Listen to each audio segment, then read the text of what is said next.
the following announcement. Attendees are requested to fill in the Google form for registration that has been included in the comment section.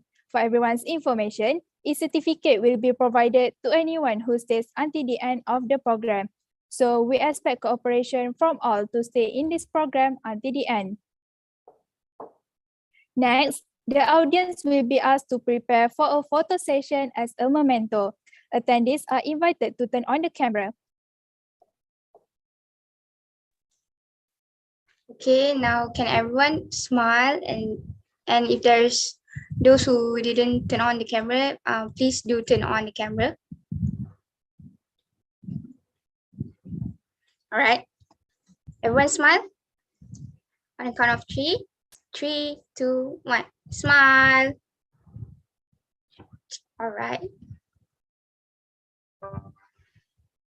Dear audience, you are asked to get ready as the program will begin soon, and please turn off your microphone to ensure the smoothness of the program.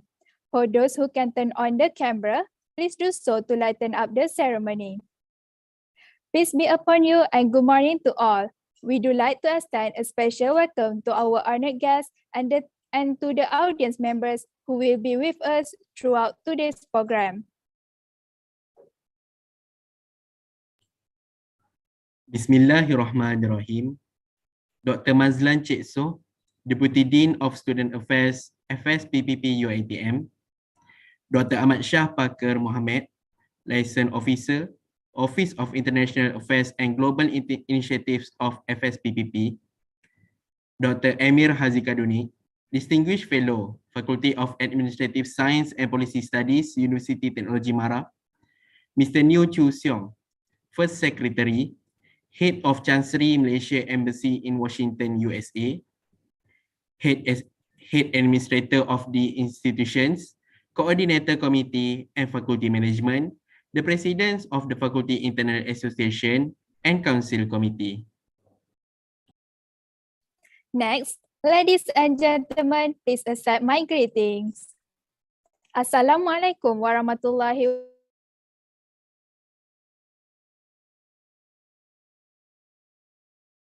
wabarakatuh.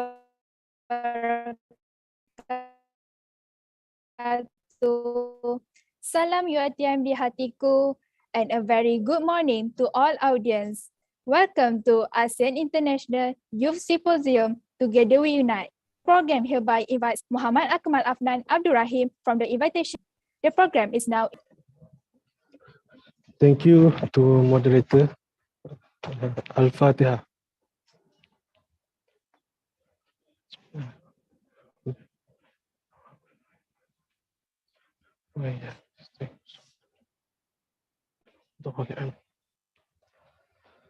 Bismillahirrahmanirrahim. Alhamdulillahi Rabbil Alamin.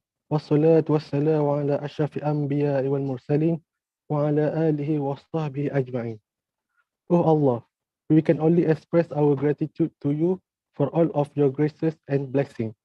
We request your inayah and tawfiq in conjunction with today's ceremony. Please bring us prosperity and happiness. Please open our heart to receive knowledge that will benefit our religion, race, and country. Allahumma ya Karim, ya Rahim. On this occasion, please pour out your grace and warmth to our program, Asian International Youth Symposium, Together We Unite, that is held today. Bless it from beginning to end. Ya Allah, Ya Rahman, Ya Rahim. Indeed, we gather on this day to thank you, Allah. Oh Allah, we have gathered today to gain knowledge, exchange opinion, contribute ideas, strengthen our friendships, and provide assistance in furthering our performance. Ya Allah, Ya Zal Jalali wal Ikram.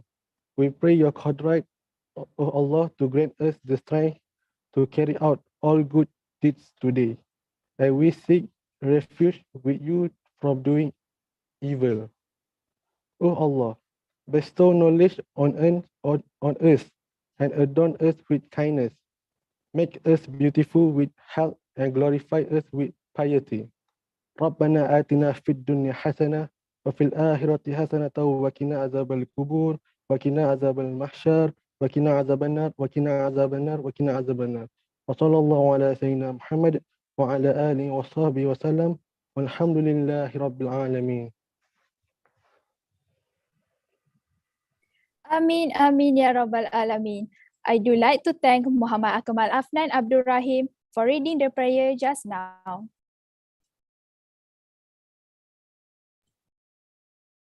Next, attendees are asked to prepare and sing the song of Negaraku and UiTM di Hatiku.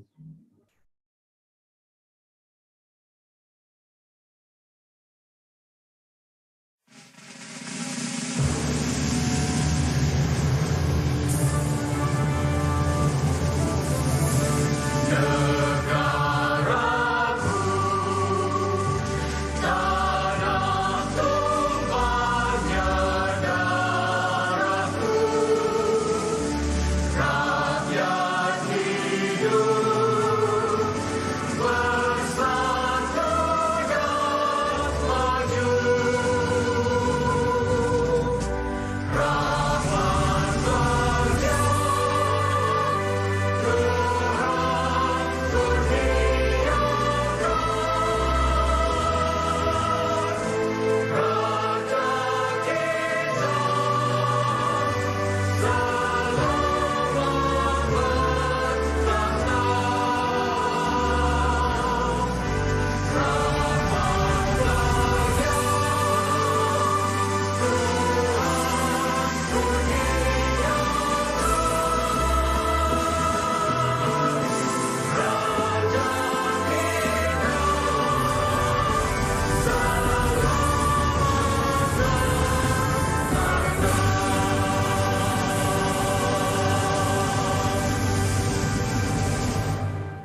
Dear audience, here's a friendly reminder from the Council Committee that the audience was asked to fill out a Google form for attendance, which is available in the comment section.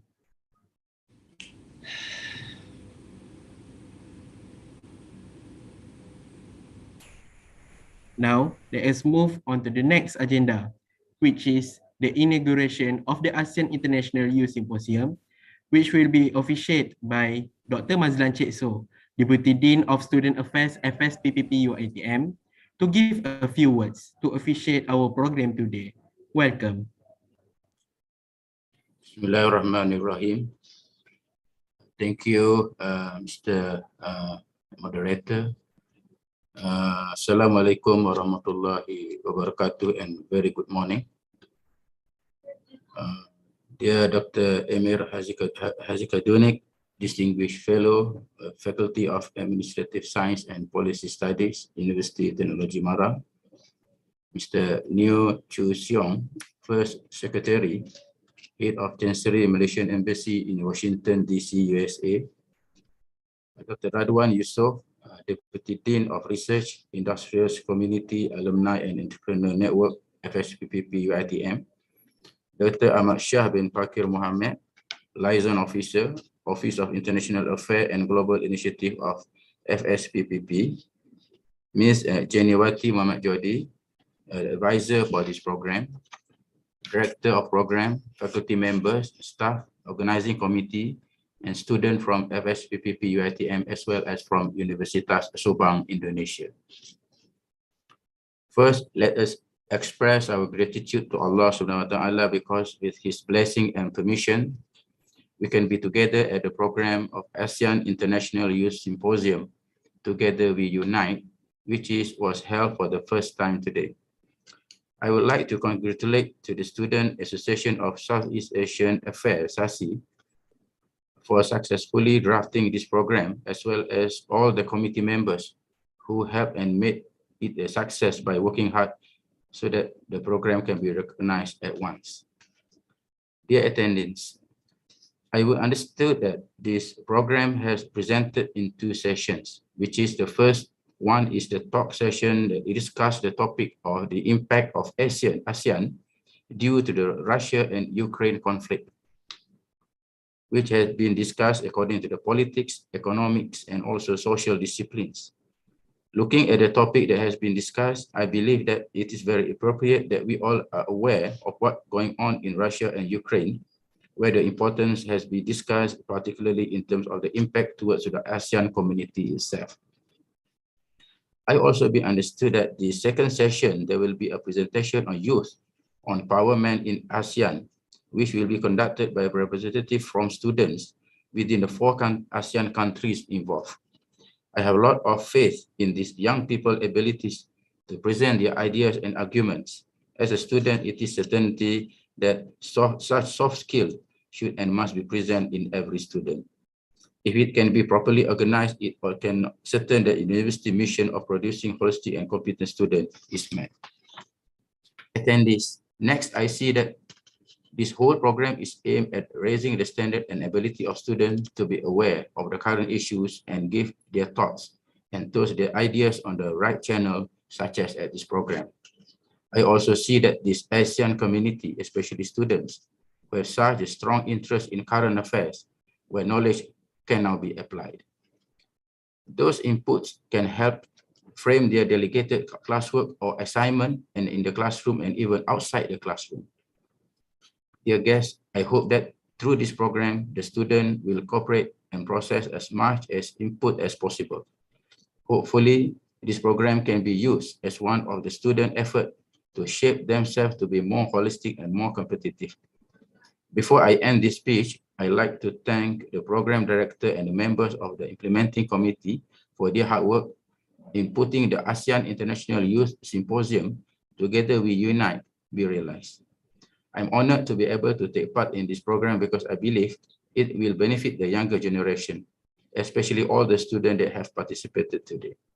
I hope that such a knowledgeable program can be held and expanded in the future and will have more significant impact to those who are participating.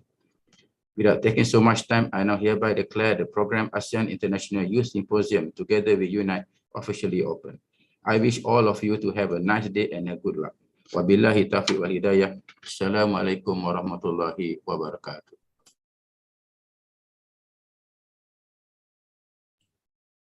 Thank you to Dr. Mazlan Cik Soh, Deputy Dean of Student Affairs, FSPPP UiTM, upon the inauguration of the program today.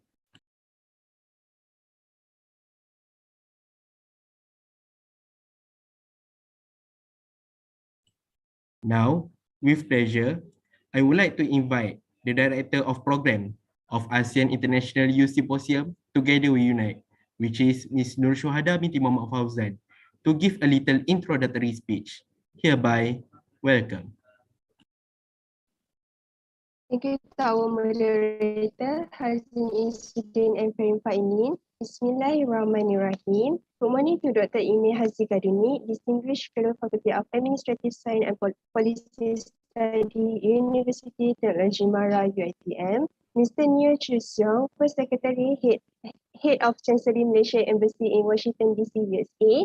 Dr. Mazlan Cik Soh, Deputy Dean of Student Affairs, FSPP UiTM. Dr. Radwan bin Yusof, Deputy Dean of Research Industrial Community Alumni and Entrepreneur Network FSPP UiTM.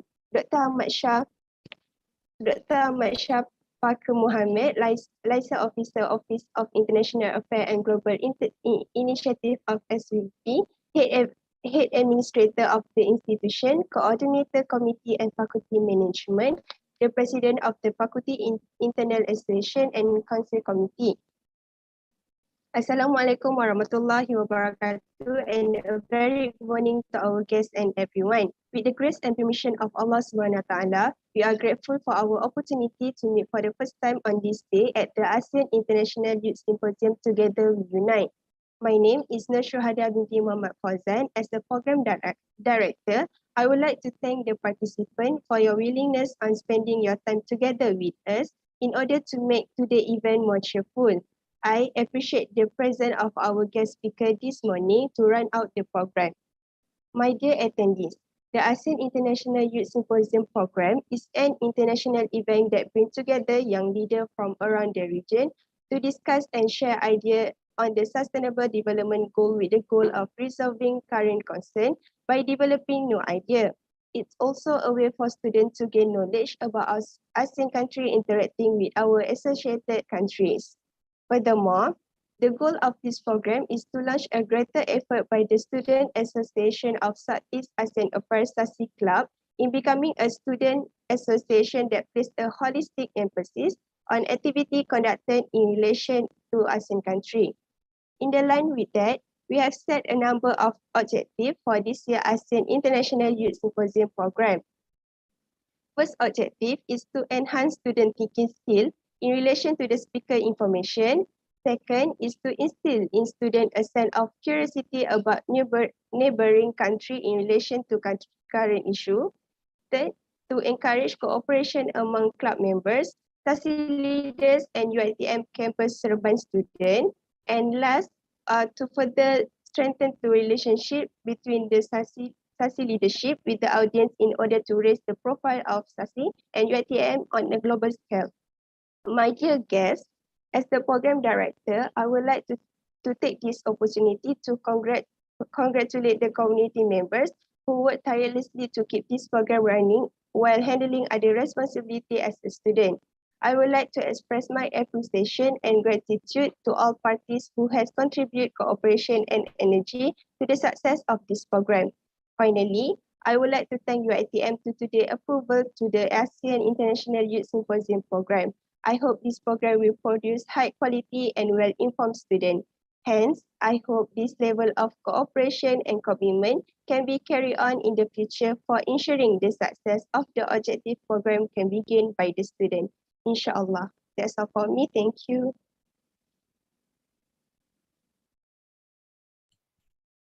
Thanks to Ms. Nur Syuhada binti Muhammad Fauzan as the Director of Program for her speech just now. For the audience information, ASEAN International Youth Symposium Together We Unite is divided into two sessions. The first session is a talk session in which two honorary speakers will discuss the issues that are happening around us, which is the impact of ASEAN due to Ukraine and Russia conflict. Meanwhile, the second session includes a presentation on youth empowerment in ASEAN by student representatives from the two ASEAN countries involved, as well as a Q&A session with the audience on topics covered during the program based on questions collected. Before I begin the main agenda this morning, let me first introduce our speakers. I begin with the first speaker, Dr. Ime Hazikadunik, a distinguished fellow at the Faculty of Administrative Science and Policy Studies at the University Technology Mara UiTM. Next, the second speaker this morning is Mr. New Chu Seong, Director Management Services Division, Southeast Asia Regional Center for Counterterrorism.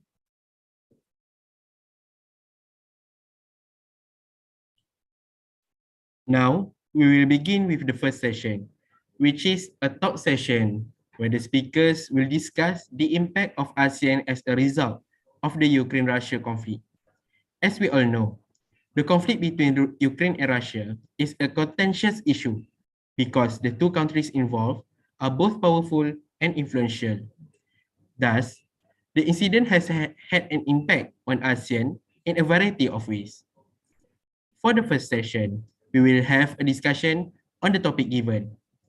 Therefore, we invite the first speaker, Dr. Emir Hazikadunik, to share his views and opinions on the impact faced by ASEAN during this conflict. Thank you very much for the invitation. Just to check, do you hear me well? Yes, Doctor.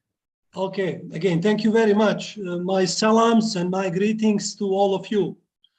I do thank the organizer for inviting me today, and it is really my honor to speak at ASEAN International Youth Symposium with the slogan, "Together we unite." Well, you know the topic, the conflict between Russia and Ukraine and impact on ASEAN. In my talk today, I will focus on two issues, two interrelated issues. First, I will try to explain the roots of the conflict, the roots of the problem from an academic point of view, from international relations point of view. This will help us understand the impact of the conflict as well. And second, I will shortly discuss the impact of the conflict. I would focus more on European side, on European continent than on ASEAN, but eventually I will cover both. The reason for this are quite obvious. The impact on Europe involves security, geopolitics, social, humanitarian, economic consideration. On ASEAN, it might have less geopolitical, security, and other similar geostrategic considerations, but more economic consequences. So now on the roots of the conflict. At the very heart of Russian intervention in Ukraine is the realist notion of security.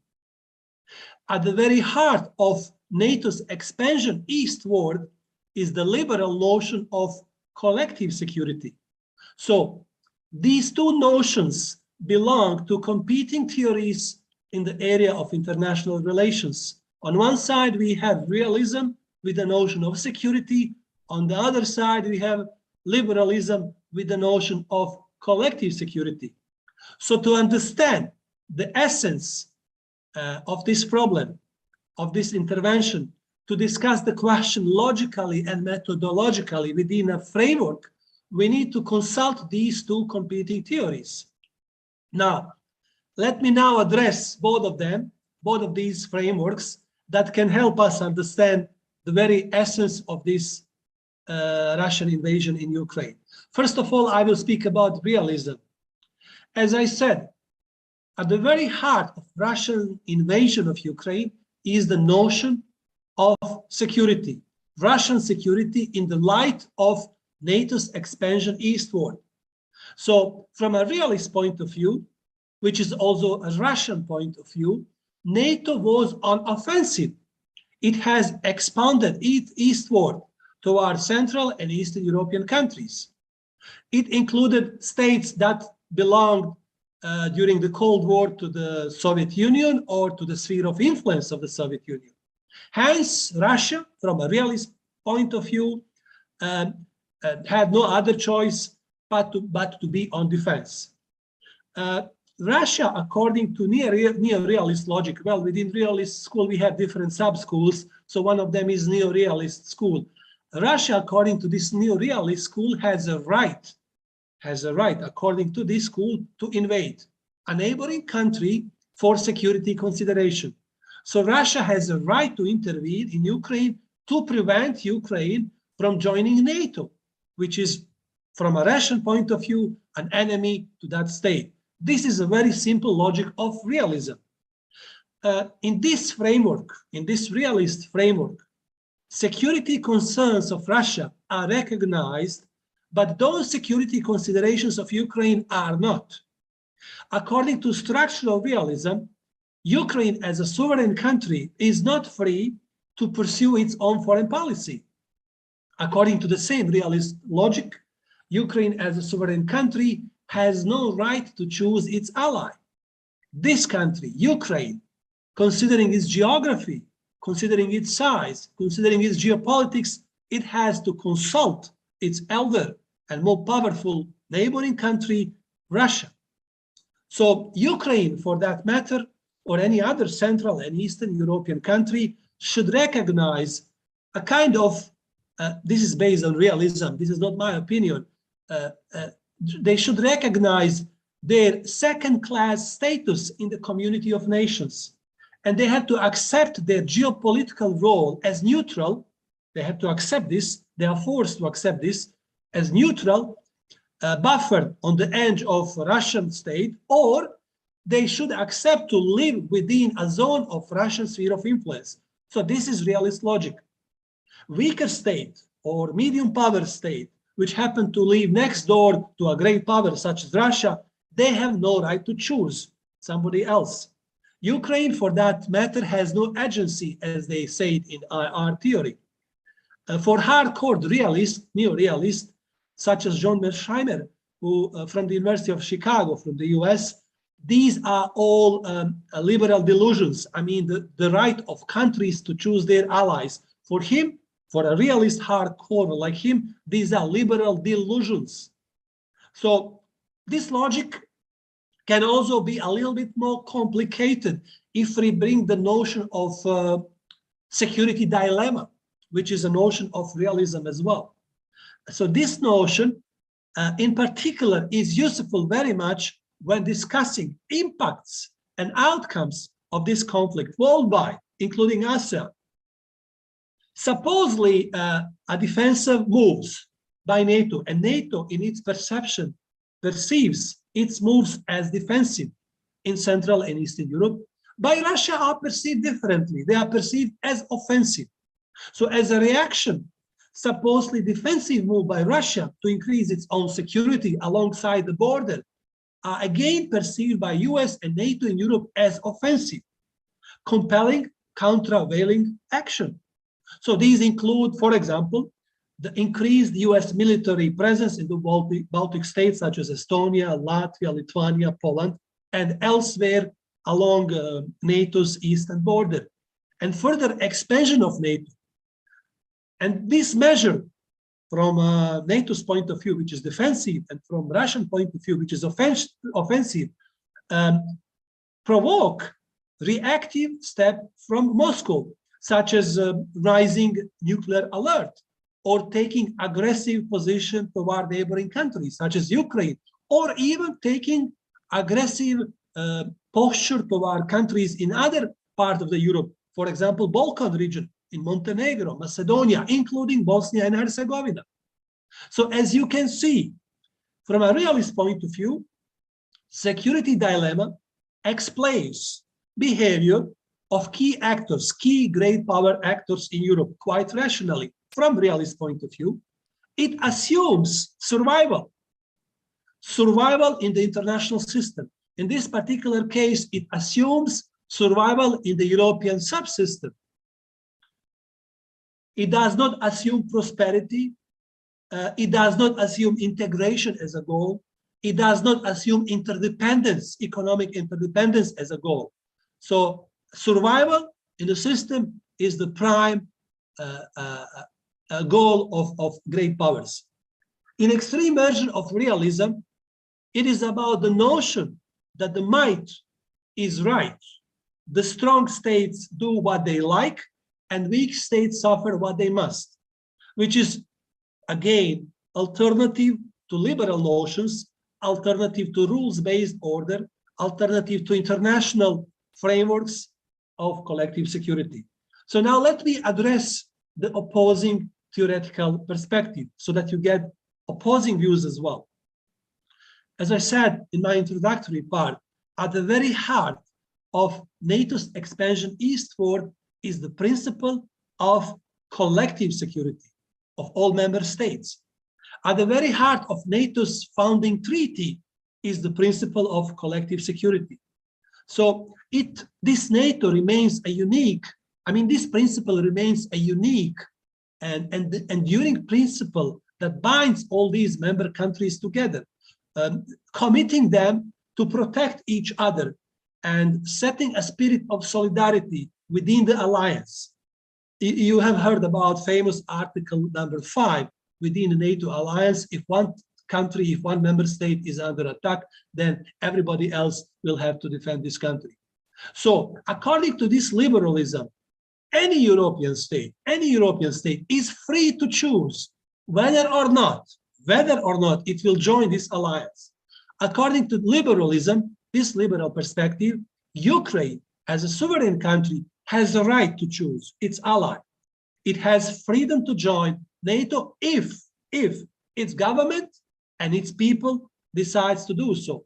Remember, realism does not allow those rights and those freedoms to countries which are placed in geography such as Ukraine. So only great powers are right, and only great powers are free to pursue their policy. This is why these two theories are opposing each other. So NATO members also decide whether or not an applicant country is eligible for membership or not, based on rules of the club. Well, NATO is a club. Sometimes NATO's final decision could be based on political or on security considerations. So my point is, this is not one-sided process. This is always two-sided process. It includes NATO, and at the same time, it includes applicant countries. In other words, the EU and NATO could not have expanded into Eastern, into Central Europe, had those European nations in Central and Eastern Europe not wanted it, had they not actively pursued their foreign policy to join these two clubs. So, as I said, NATO is a rules-based organization. All member states share certain values, certain norms. They are liberal democracies, they have free and fair elections, they respect rule of law. Yet there are some democratic deficiencies within the very few NATO member countries, such as Hungary or Poland. But still, all NATO members are not authoritarian, they are not undemocratic, and they are not illiberal states. Such states could not join NATO because they do not satisfy, they do not fulfill rules of the club. Some may ask still, why the EU and why the NATO could not make a compromise with Russia and accept Russian request that Ukraine stay out of NATO or EU? Well, the answer to this very logical question lies in the essence of liberalism. The EU and the NATO cannot compromise the autonomy of an aspiring country such as Ukraine, especially in a deal with a revisionist great power such as Russia. So this compromise would undermine their own liberal order. This would undermine their order they want to defend. So in a liberal story, the NATO expansion eastward was never perceived as an aggressive act. So this is the point of view of NATO countries. It was never supposed to threaten Russia. Well, Russian point of view is very much different, and it is very much based on realist logic. It was, according to NATO, it was always about economic prosperity of member states. It was about their collective security. It was, at the end, about their collective defense. One can still question why is it the case? What is so attractive? Why Central and Eastern European countries are attracted with the European or Euro-Atlantic integrations? Well, the answer to this question lies in the history. There is a historical perspective into this question. First, this mechanism of collective security has provided many system-wide benefits in Western Europe during the Cold War. For example, American military leadership in Europe and the presence in Europe has made peace between long-term enemies, such as France and Germany, that fought 3 bloody wars in their history with the lasting and far-reaching consequences. It made peace between them. Western Europe has also enjoyed uninterrupted peace, prosperity, and economic integration since 1945. New members of the EU and NATO in Central and Eastern Europe, they have also enjoyed peace and stability for the past 30 years. Their economies have largely prospered, and their political systems have also liberalized, despite recent authoritarian tendencies in Hungary and Poland. So, for liberal school, it is not surprising that Russian foreign policy attracted limited support from the former Soviet republics and other Central and Eastern European states. Most of these Central and Eastern European countries, they continue to fear Russia. Unlike their attraction to the liberal world, to the EU and NATO, their anxiety toward Moscow can be explained by their shared national memory of what can happen under the rule of a liberal hegemon. So they choose liberal hegemon. You have liberal hegemon versus illiberal hegemon. And one is US, another one is Russia. So what is impact on the globe? What is impact on Europe? And what is impact on ASEAN? Well, impact on Europe is geopolitical, is security, it's social, it's humanitarian, and is economic. This war in Ukraine is not only about Ukraine. This war is about future European order. How the Europe will look like in next 10, 15, 20 years. Will the Europe remain united, liberal, institutional, rules-based, having collective security under NATO umbrella, or as alternative option favored by Russia, will Europe become multipolar, divided between different spheres of influence, one of which belong to Russia? So the European order, this second option of European order, will be characterized by increased balance of power politics, which is also part of realism. So generally speaking, Russia, Kremlin, is not hiding its interest to replace an existing liberal order in Europe, primarily the one extended beyond the Iron Curtain, with favorable and less democratic European regimes that fit Russia's image. So who can be affected in this struggle today in Europe? Well, obviously, except Ukraine, in addition to Ukraine, young democracies and vulnerable European countries scattered around the European periphery can be affected a lot. They can become more divided, and they can become eventually more anarchic. Second impact is economic in nature. Market is disrupted. There is a large inflation. Prices are going up every day. I just shared with you an example of Bosnia. The prices of gasoline before the crisis in Ukraine were around 1.6, 1.7 baht, local currency. Today, they are 3.4, 3.5. So more than 100% increase. And, you know, Bosnia is still the cheapest country in Europe. You can imagine what is going on with all those major European countries which rely on Russian energy. So prices are really going up, inflation is high, market is disrupted, and people are suffering a lot. There is also an impact in social nature. There are millions of refugees from Ukraine who create many social challenges for refugees themselves and for also receiving states. Other parts of the world are affected as well, including ASEAN. Well, ASEAN certainly does not have any serious geopolitical consideration. It does not have any serious security consideration. ASEAN member countries also do not have any social impact. You are not going to receive any refugees from Ukraine. So states and refugees will not bear those challenges. However, there are possible economic consequences. There can be some economic impacts on ASEAN as well.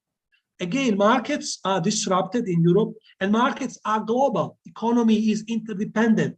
ASEAN states will be affected as well. Well, they may not be affected as much as European countries are affected, but they will do suffer as well because of inflation, because of market disruption, because of prices going up, and so on and so forth. I just heard the statement from President of Philippines, who said that he is so unhappy with the rise of prices of gasoline in his country. He is so unhappy because it is not under his control. He cannot control it. And he even said we might have shortage of gasoline on market in Philippines. So this is one immediate consequence. Malaysia is a little bit lucky. I did not notice any price increase in gasoline. So this is at least good side that some ASEAN member countries are still not that much affected. So all these outcomes and all these impacts depend on how long this conflict in Ukraine will last.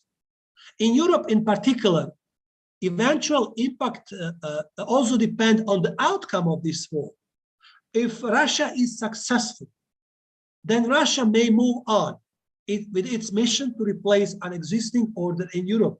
Russia has already threatened other neighboring countries, including NATO members, such as Estonia, Latvia.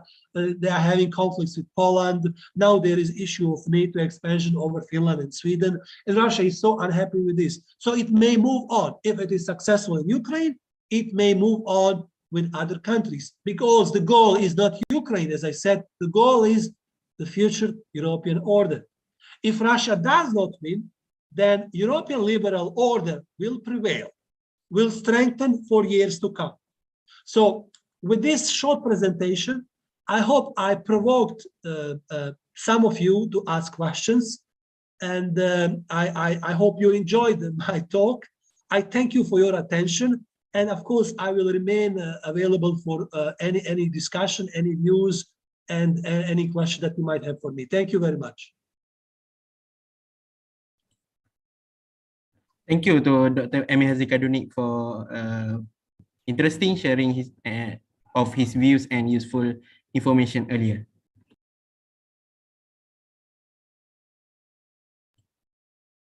Let us now turn to the second speaker, Mr. New Chiu Seong.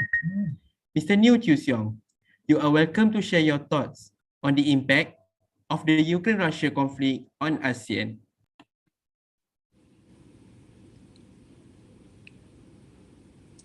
All right, thank you to our moderator. First of all, I would like to thank UiTM for the invitation to be part of this interesting session, symposium. Before I proceed with my presentation, may I just correct myself? I'm actually currently holding the director post in Siasat, which is Southeast Asia Regional Center for Counterterrorism. And I just came back from US. So the first secretary at the embassy was my previous post, which was a few months ago. So I just came back, and now I'm with Southeast Asia Regional Center for Counterterrorism. All right, and also I think we had a very interesting presentation from Dr. Emir, and he had provide you lengthy explanation on the European perspective. I think I would stick to the topic given to me, the impact of ASEAN, the impact of this Ukraine-Russia crisis to ASEAN. So I would just give you a brief my views on ASEAN. And please bear in mind that these views is just for discussion purposes, and it does not reflect the ministry's stance or any organization or the government of Malaysia. All right, so if I may, I think everyone is aware that ASEAN has came out and then issued a statement at the beginning of the crisis to express ASEAN's concern with the crisis between Russia and Ukraine.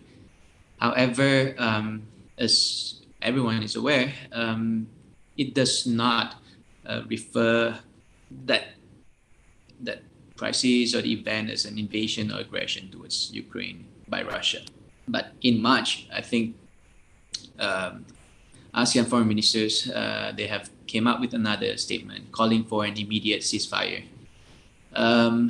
But also, remain its neutrality and by upholding the principle of non-interference and respecting other nations' sovereignty.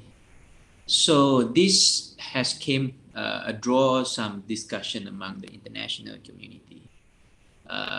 Perhaps only among ASEAN members, only Singapore who had came up with quite a stern action with direct sanctions against Russia.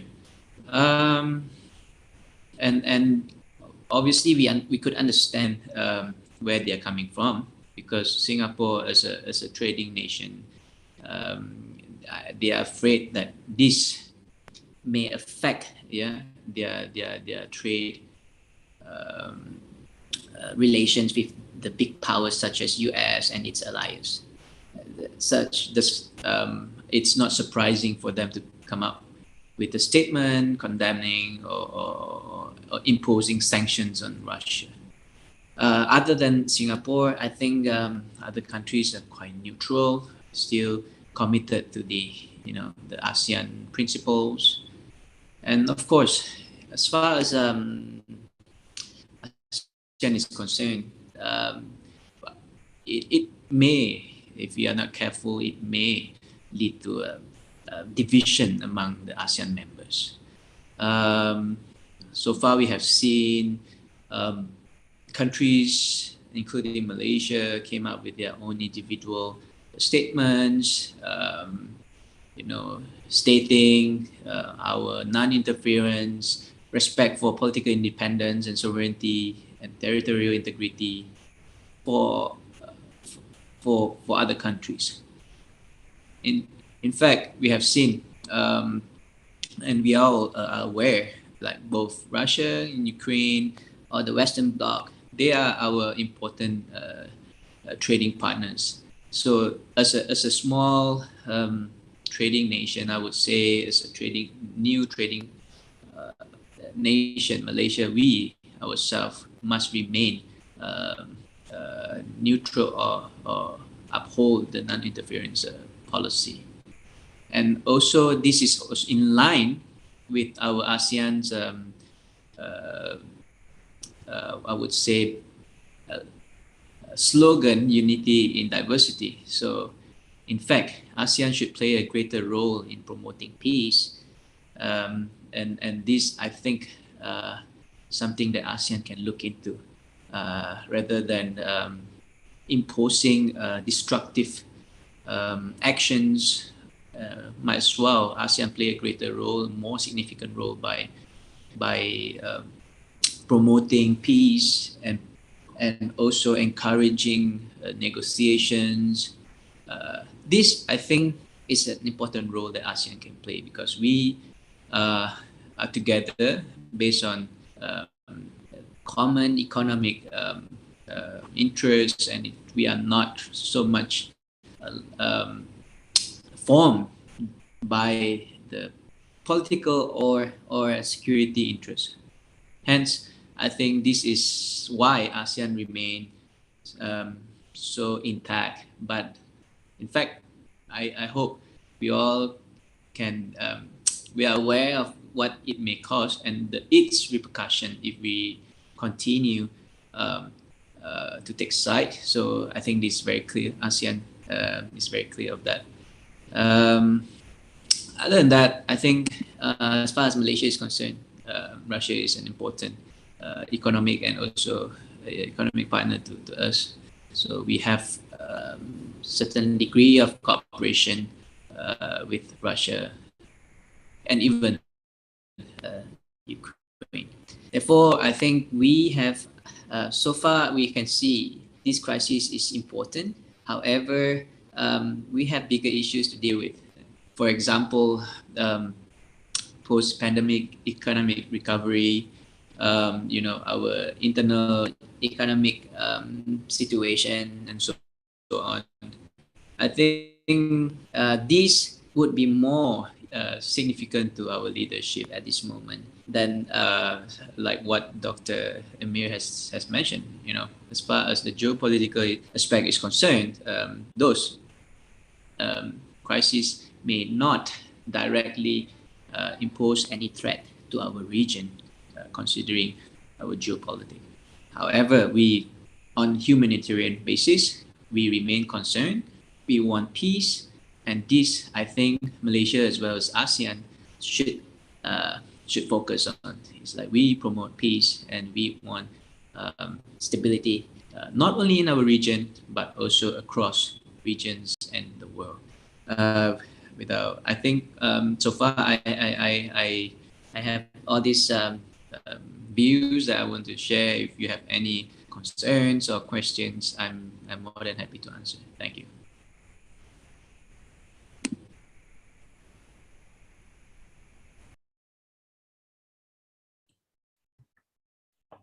Thank you to Mr. New Chu Song for a good, thoughtful sharing just now.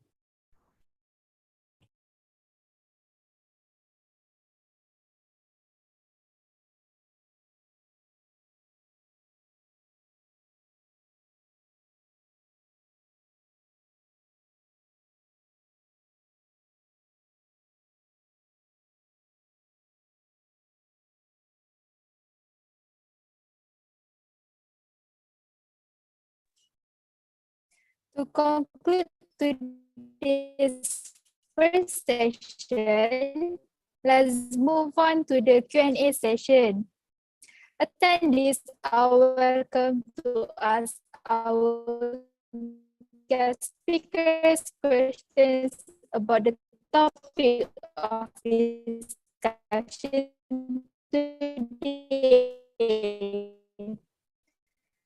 Attendees are also encouraged to include the name of the speaker to whom questions should be directed. Please keep in mind that if there are many questions to ask, we will fit.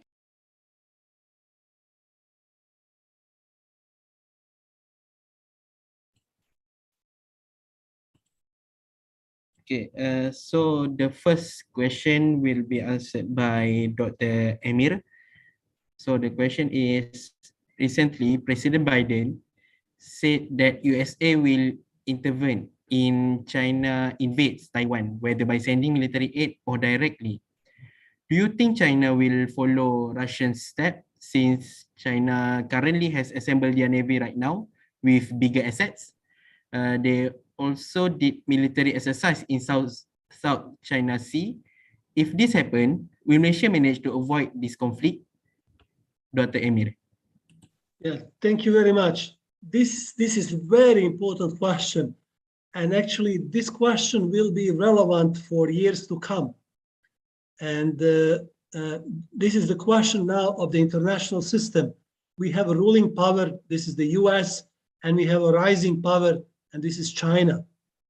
And in the history of human mankind, whenever you have a ruling power in the system and a rising power that is challenging ruling power, there is a potential for a great war between two of them. There are different issues that they can involve themselves. One of them is Taiwan, South China Sea, few others as well. What will eventually happen? It's hard to guess. Again, you may have academic approach, you may have analytical approach. If you have an academic approach, again, you consult frameworks, theories. Again, two opposing theories are liberal and realist.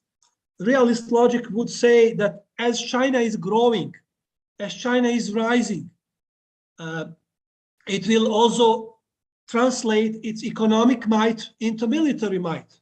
And at one point, when it is certain it will win, it will be more aggressive. It may invade Taiwan. This is the realist notion and realist logic. From the other side, the US, which is a ruling power in the international system, does not accept peer competitors. From historical point of view, the US has fought, it never accepted peer competitors throughout the history. It fought Japan in the Second World War, Imperial Japan in the Second World War, when Japan wanted to become a peer competitor to the US, hegemon, regional hegemon in the East Asia. It fought Nazi Germany in Europe, when Germany wanted to become a regional hegemon in Europe. It fought Imperial Germany in the First World War, when Germany again wanted to become a regional hegemon in Europe. And it was against Soviet Union throughout the Cold War. So US will not allow China to expand and to become a regional hegemon. And China, from its own perspective, would probably attempt to do so as it continues to grow. As I said, its economic might will be translated into military might at one point, and as China is maybe more powerful than the US, it may decide to intervene in Taiwan. So now on this analytical question, maybe on daily basis, is it going to happen soon, this year, next year? Well, you can read about articles about this issue almost every day in the daily press or in some foreign policy, more sophisticated journals. So I think nowadays, China is very carefully following what is going on in this war in Ukraine. They are especially interested in what the West is doing to confront invading country, which is Russia. So their perception is, what would we face in case we invade Taiwan? So now they are looking what the West, what NATO, what the US is actually doing to confront invading Russia, invading country. And they have learned some lesson already, which may tell them, okay, maybe we should be a little bit more patient for a while. What actually happened? As you know, all these countries, including China, including Russia, they have huge reserves in US dollar. Their savings is in US dollar. And all those savings are where? In the US bank accounts. As Russia intervened in Ukraine, what happened with their own dollars? They are frozen. Sanctions are imposed on Russia. And Russia nowadays cannot use its own money. All the money that is available in the US banks is now frozen. So China realized some weakness in this regard, that this savings in US dollar is actually its own weakness. If it is aggressive as Russia is aggressive, then it may face similar consequences. It may face United Western countries. Its savings in the US banks will be frozen as well. So I think, to answer your question, Russia will be a little bit more patient these months. We'll wait for the outcome of this war. And then, of course, we'll decide what it will do. But generally speaking, if we assume that China will continue to rise economically, at one point of time, it may be next 10 years, maybe next 15 years, maybe next 20 years, it will probably translate its economic might into its military might. And then as a great power, it will certainly attempt to become a sort of hegemon in the East Asia. So this is my answer to your question.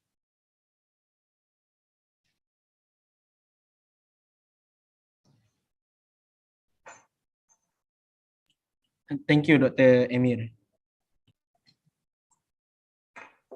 Next, the second question is for Sir New Chu Seong. Is it impossible for the non-Ukraine or non-Russian to participate into the conflict? Would it be a serious offense in accordance to the international law?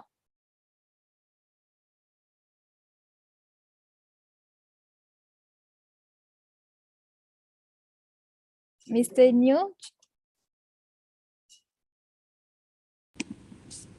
Yes. Okay. The second question is for Mr. New. Is it impossible for the non-Ukraine or non-Russian to participate into the conflict? Would it be a serious offense in accordance to the international law? Well, thank you for the question. I think if I may repeat your question, is it appropriate for other countries to get involved? Is that what you mean? Yeah. Yes, yes. As I mentioned earlier, our stance, besides non-interference, we should also respect the sovereignty and the integrity of a country, and with that, I don't think it's appropriate and for any country to encourage war or conflict. As a peace-loving country, I think we should encourage dialogue and negotiations. We know we cannot avoid international conflicts, but what ASEAN and Malaysia should do, in fact, is to promote peace and through negotiations.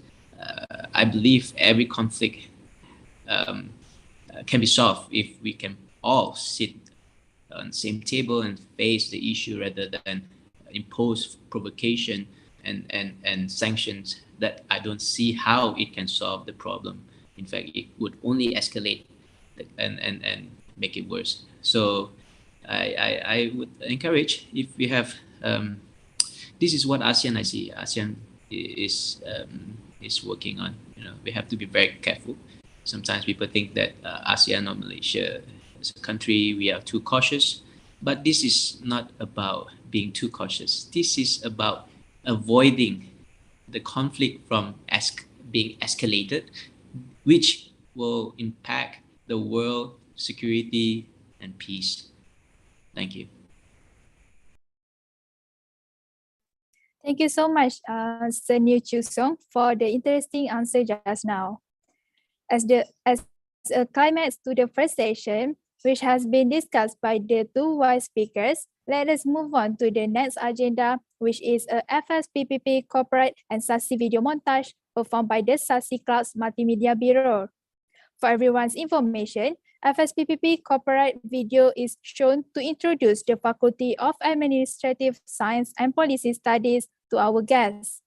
FSPPP corporate video contains information about FSPPP, such as management and goals. Meanwhile, through SASI montage video, the message to be conveyed is the background of ASEAN countries and the diversity that ASEAN has.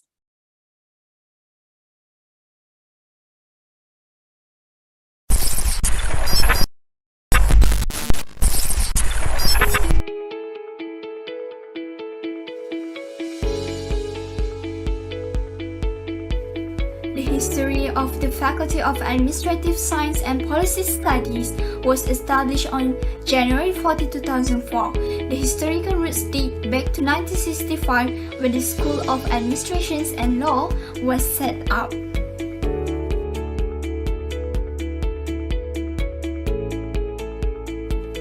The visions of the FSPPP is to establish UITM as a premier university of outstanding scholarships and academic excellence capable of providing leadership to Bumiputra's dynamic involvement in all professional fields of world-class standards in order to produce globally competitive graduates of sound ethical standing.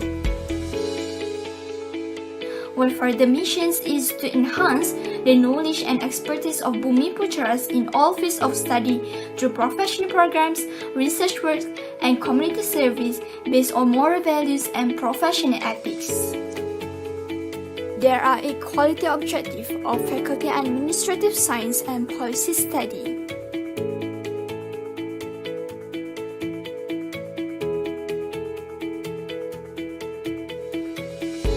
With the help of inspirational leaders, the faculty has achieved academic success over the years.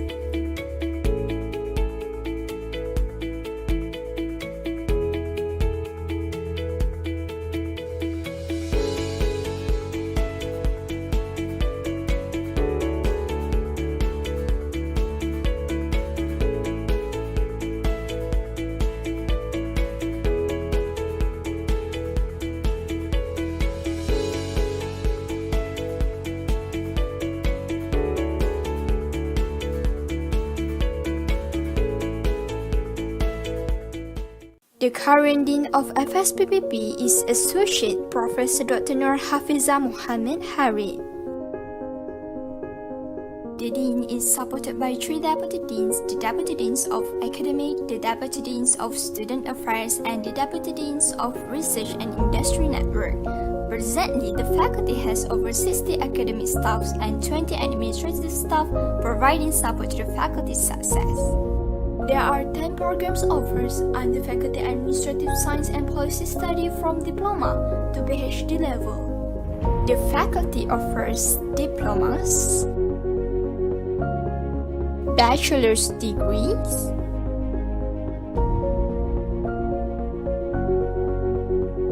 master's degrees,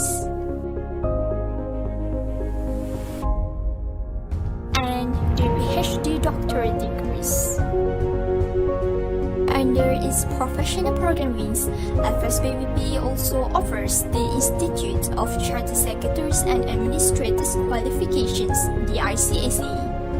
This program being offered UiTM all over Malaysia, such as UiTM Seremban 3 Negeri Sembilan, UiTM Shah Alam Selangor, UiTM Raub Pahang, UiTM Merbuk Kedah, UiTM Mancang Kelantan, UiTM Kota Kinabalu Sabah, and UiTM Samarahan 2 Sarawak.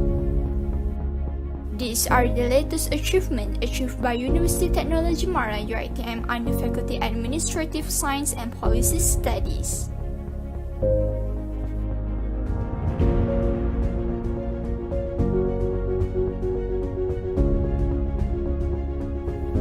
Through staff, student, and alumni participation, the faculty is actively involved in activities with the community and industry partners.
Thank you so much to the Multimedia Bureau for the earlier montage show.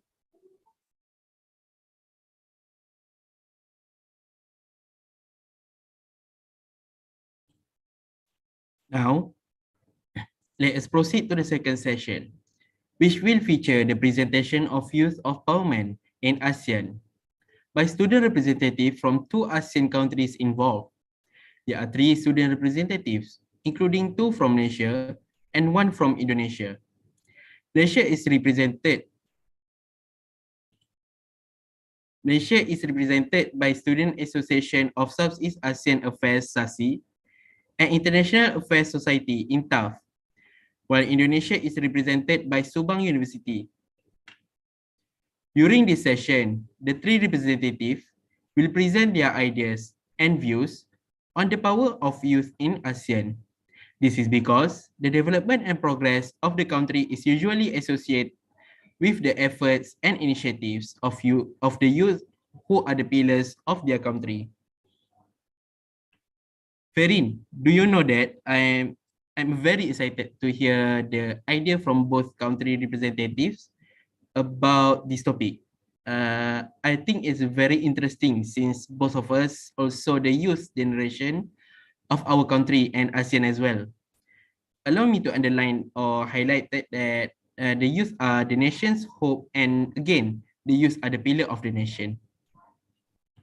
Yes, Hazim, you can say that youth is the hope and the pillar of the nation. I am also super excited about the discussion that will be presented by our student representative. I agree that we as a young generation must know and explore more about ASEAN, so we will be more aware of current issues that occur between regional countries. So with that, I welcome the first Malaysian representative, which is Siti Hazimah Yasmin binti Bahaudin and Siti Munirah binti Ahmad Zahran from Student Association of Southeast Asian Affairs, SASI. Student representatives from SASI might have many views about youth empowerment in ASEAN. So I would like to welcome SASI to present their views on the topic given.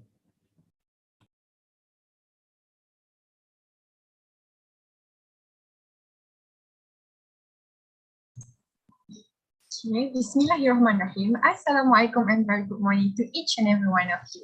Thank you for the opportunity to speak to this distinguished audience. I am one of the students representative of Student Associations of Southeast Asian, SASI, from UiTM Seremban 3 Negeri Sembilan. Greetings from Malaysia. Next slide, please.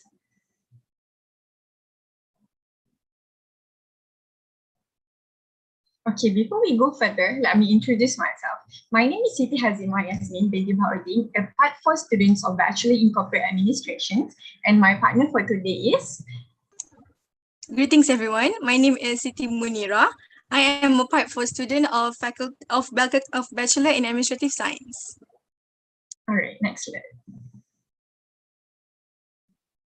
Thank you all for participating in our program. Welcome to the best morning of your life. Okay, next slide. As an introduction to the topic that we'll be discussing today, I would like to start our symposium with ASEAN Youth Collaboration to Build ASEAN Identity. Dear fellow audience, let me remind you guys that ASEAN was established on 8 August of 1967 in Bangkok, Thailand, which was initiated by 5 countries, which were Indonesia, Malaysia, Philippines, Singapore, and Thailand. And today, ASEAN has 10 members countries with Brunei Darussalam, Vietnam, Laos, Myanmar, and Cambodia. The unifications of the 10 countries undeniably shows that ASEAN is composed of various ethnicities, cultures, languages, and religions united under the ASEAN name. This shows how ASEAN is really an organization which unifies diversity, more than just a block or a geographical area that forms a group of countries. ASEAN is a network, lifelong trading system, and pathways for human contact. In diversity, ASEAN seeks to form a common identity. Diversity is often regarded as one of the obstacles in forming a common identity. Fellow audience, ASEAN Youth Today is the future of ASEAN tomorrow. Seeing the phenomenon in the intra-ASEAN tourism, travel and migration sector, the ASEAN youth have shown interest in each other's cultures. Seeing the great enthusiasm of the ASEAN youth toward each other shows their potential to play a key role as agents to build an ASEAN identity. Programs or activities which support intra-ASEAN cultural exchanges have been carried out, such as youth camps, cultural camps, and student exchanges. These grant the idea to form a collaboration of and between the youth from all ASEAN member states to introduce their culture to the world under them. Next slide, please.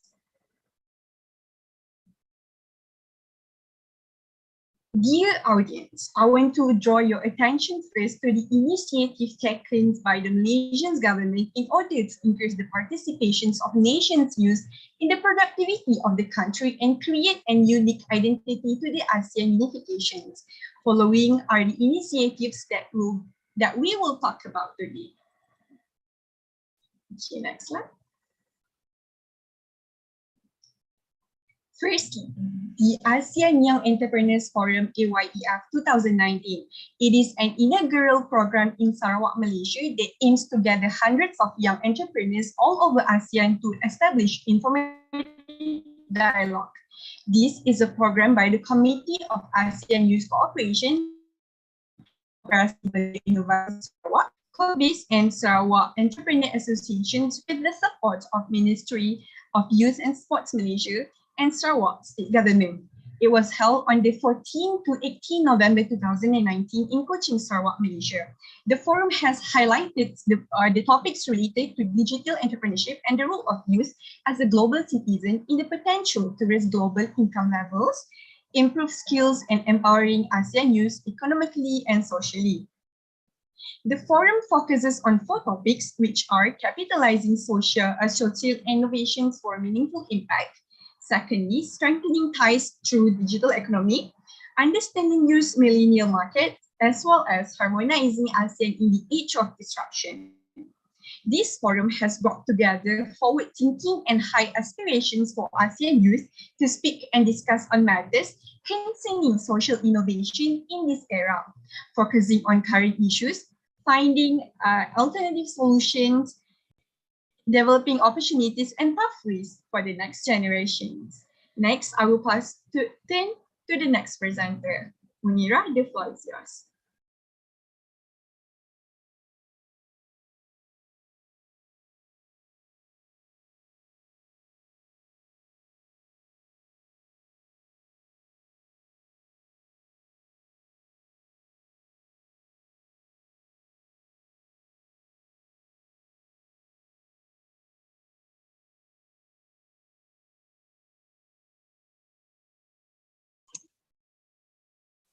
Next, in 2020, there's another program focused on involving the youth.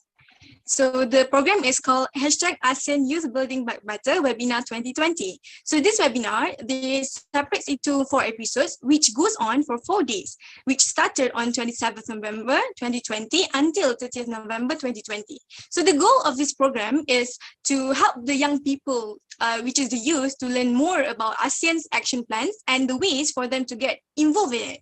So what I mean is, it is to find a way and suggestions to increase the participation of ASEAN youth in community building initiatives. So I will choose to give a brief explanation on the webinar final episode, which is on the 30th November, which was moderated by the Committee for ASEAN Youth Cooperation.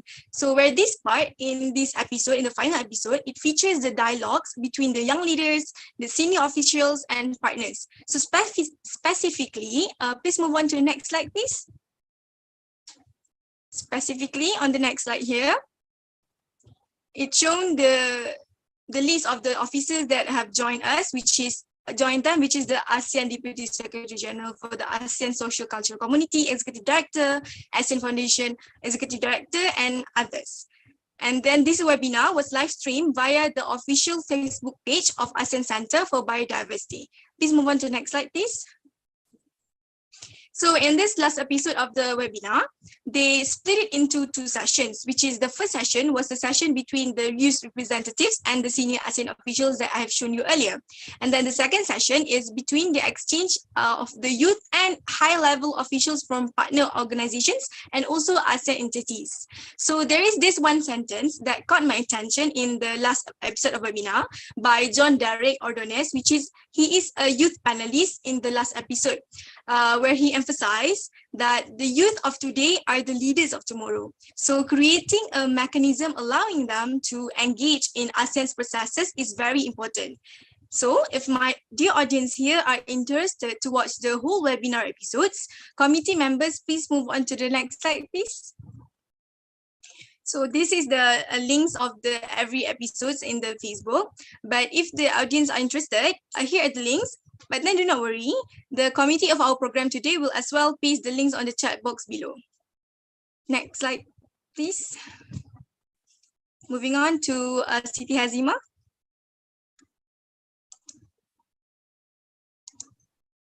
Hello, hi, back to me again. So can the multimeter choose the slide before? I think there was a technical error there. All right, sure. So thank you, Wei, and thank you, Media. So clearly, more need to be done in ASEAN Youth Parliament in Malaysia. Dear fellow audience, last 5th to 7th November 2021, the ASEAN Youth Connect Malaysia Future Leaders School MFLS 2021, organized by ILAB, Ministry of Youth and Sports Malaysia, together with Committee for ASEAN Youth Cooperation, came out with the theme of Young People's Dream, Building the Future.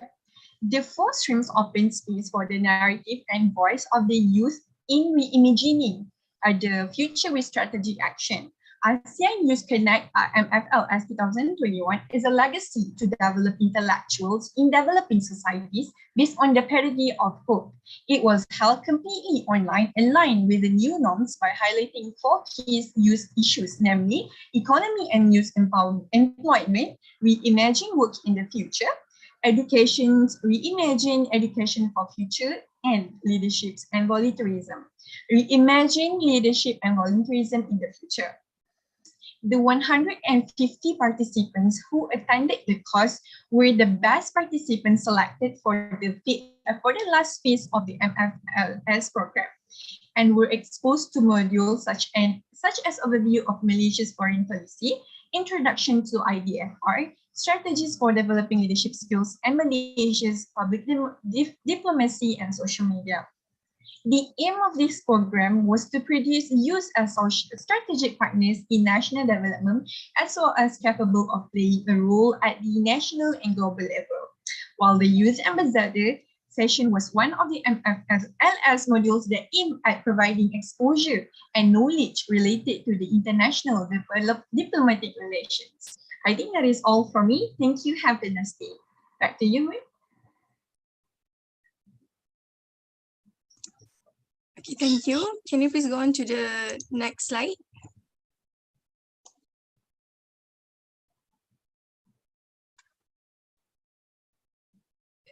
Okay, so in this slide, it is the ASEAN Youth Volunteer Program, AYVP, where it has the permanent secretariat at the UKM, which is Universiti Kebangsaan Malaysia, the National University of Malaysia. It is run by the Ministry of Youth and Sports Malaysia with the help of the US Agency for International Development, USAID. It is a platform for youth volunteerism that creates the opportunities for knowledge-driven volunteerism to support the exchange of learning, experience, to develop capacity, to enhance cross-cultural understanding, and to forge a sense of regional identity while making a sustainable difference to communities across ASEAN. So this actually fits well with the strategic roadmap for an ASEAN committee 2009 until 2015, which says in the Article 5 under the Social Cultural Community that the goal is to raise the quality of life of its people through cooperative activities that are people-oriented and environmentally friendly, focus on the promotion of sustainable development, and to contribute building a strong foundation for greater understanding, good neighborliness, and a shared sense of responsibility. Please move on to the next slide. So in 2022, the AYVP, this program, will be virtually implemented through a joint partnership between UKM, the National University of Malaysia, and Chiang Mai University in collaboration with the Association for University Social Engagement Thailand, ENT, and the U2T program, Ministry of Higher Education, Science, Research and Innovation, which focus on the targeted poverty alleviation. So this EAYVP program Thailand to 2022 is also supported by the ASEAN Secretariat and Ministry of Youth and Sports Malaysia. So at the end of the 2 weeks, this program primarily seeks to develop ASEAN youth leaders who will implement their own online community development projects in their respective communities. So as the time is running out on the slide here, on the bottom right, as you can see, there is a website for further information on this program. This program is actually going to start on June. So you guys who is interested, you can go and to the website and register yourself, okay? So move on to the next slide. The last one is the conclusion. So to conclude this whole presentation from our representative, so ASEAN's youth make up about 1/3 of the total population, making them the biggest group of ASEAN youth ever. So by 2038, the region's youth population is expected to reach its highest point, which is over 220 million. So as the future leaders, change makers, innovators, and influencers of the region, ASEAN's youth are both an asset and the region's best hope for the future. Thank you. Okay, thanks to the Student Association of Southeast Asian Affairs, SASI, for the intellectual sharing earlier. Now, I welcome the next representative for this session, which is Luqman Hakimi bin Abdul Manaf and Muhammad Hazrat Shahril bin Muhammad Shudi from International Affairs Society INTAF. Student representative from INTAF might have different views about involvement in ASEAN compared to the earlier presenter. So I would like to welcome INTAF to share their views and opinions on our topic that we will be discussing today. Hello, am I audible? Okay, so Bismillahirrahmanirrahim. Assalamualaikum warahmatullahi wabarakatuh, and a very good day and good morning to moderators of the day, honorable guests, distinguished delegate partners, and all our great participants in today's symposium, ASEAN Youth International Symposium. So for the second Malaysian representative for today, our topic is, I would say, quite different from the first representative, which is about the youth representation in Malaysian legislative system. So the first part of the presentation will be conducted by me, Muhammad Hazrat Shahril, where I will be discussing about the problems, factors, and solutions that can be implemented to enhance youth representation in Parliament, Malaysia Parliament to be exact, while my partner, Luqman Hakimi, will proceed with the second half of the presentation, where Luqman will talk about the current reality and current situation of our youth representation in our Parliament or House of Representatives. So before I proceed with the next slide, I would like to enhance that legislative system is very crucial and important in enhancing one country's policy and stand against any domestic or foreign issues implementation that happened before, current, and will happen in the future. Thus, it is important for our Parliament to be represented by every stage of our committee that we have right now. And one of the important elements is the essence of the participation of the youth. So next slide, please. But nowadays, we can see that based on the data stated by the Parliament of Malaysia in 2022, the median age of the current Malaysia's members of parliaments or MPs stands at 55 years old, meaning that the representative in our parliament right now is consists of our father or maybe our grandfather, not as it should be filled with many youth. And currently, the youngest MPs in Dewan Rakyat is P. Prabhakaran with 26 years old, with the age of 26, while Tun Dr. Mahathir Mohamad is the oldest serving MPs with the age of 96 years old. On one point, we can see that it is good to have such a veteran MPs that we have in our parliament because of his expertise and his great experience. But on the other side, we can see that the 96-year-old is not an ideal age to be the people representative, simply because the idea gap is quite large. 96-year-old is very high for a person to represent the people. Even to represent himself is quite risky, because huge age gap among lawmakers will create an imbalanced debate in terms of ideas sharing and agreement towards my issue. Meaning that whenever a person is talking about an issue, they might be judged based on their understanding, based on their experience, and especially based on their experience during their era compared with the current era, which is very different. Imagine in 1990s, we didn't expect any issue regarding climate change, but right now it is happened.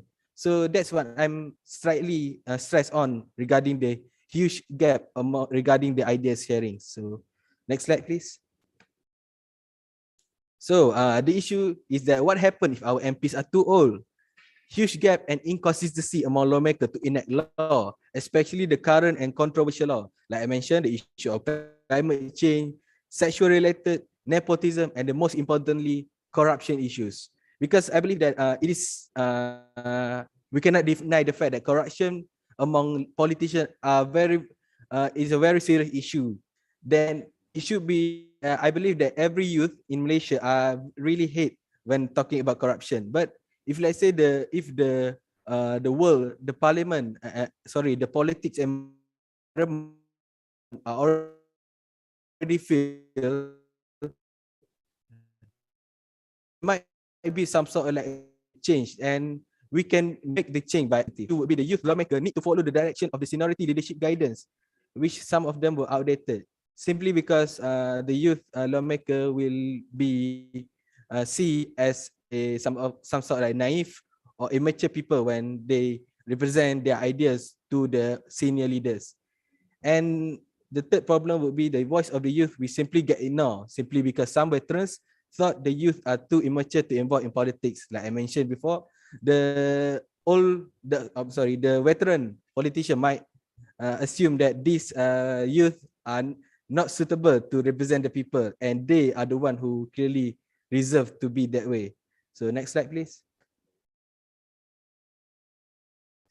This is a problem that we would like to highlight here. Speaker Tajuddin called Datuk Seri Tajuddin called Syed Saddiq people only as a joke, meaning that some veteran leaders might assume that the youth representative are only a joke, only become a kid in representative, which is simply a very negative point of view, simply because the youth have lots of ideas, and Dewan Rakyat is the stage of youth to represent lots of ideas for them to change the world, and Malaysia's. So next slide, please. Thank you.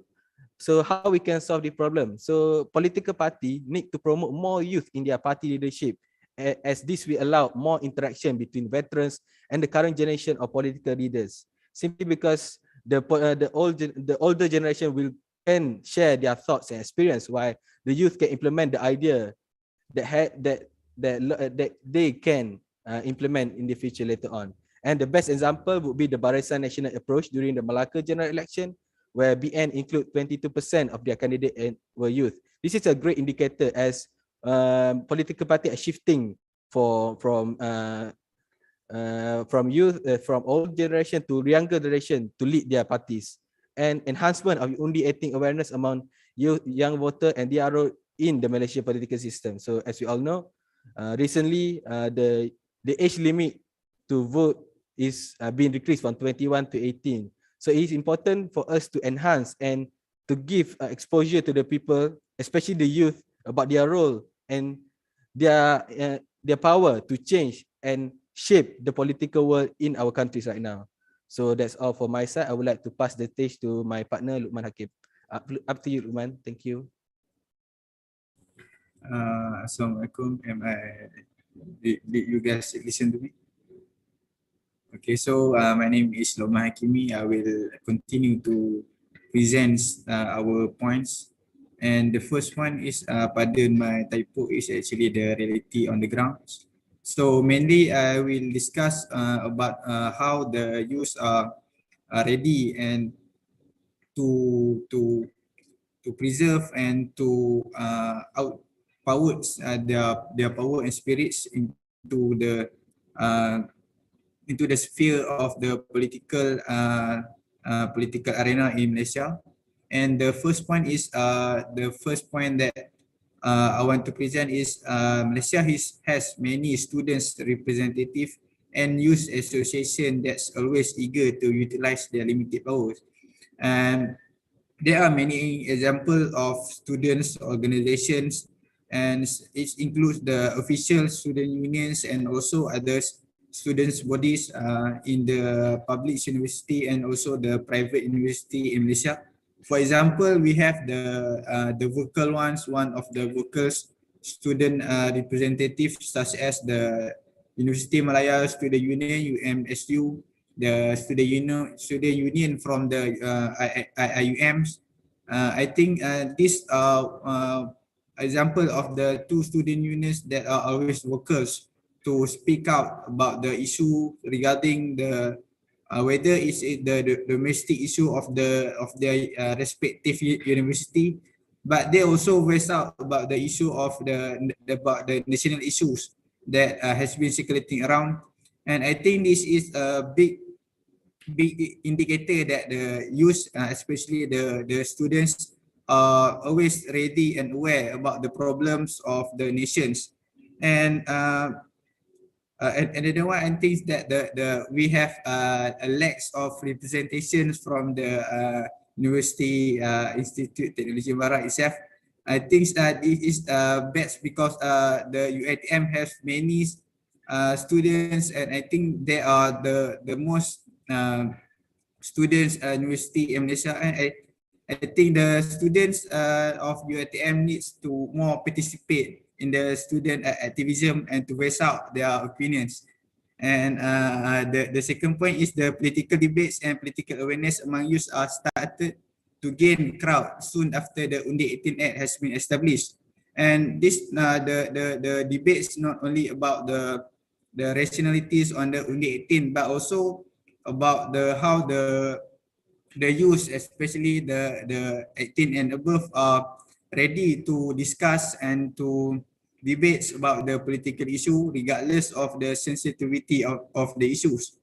And the third point is the rise of many political ideology and interests breed the fertile ground for the youth to actively participate in effective manners. And some of the new ideas and the new topics that have been brought up in the political discussion is from the youth itself, such as the environments, the issue of public transportations, the issue of equality of the equalities and the race, the issue of race in Malaysia. And I think these issues began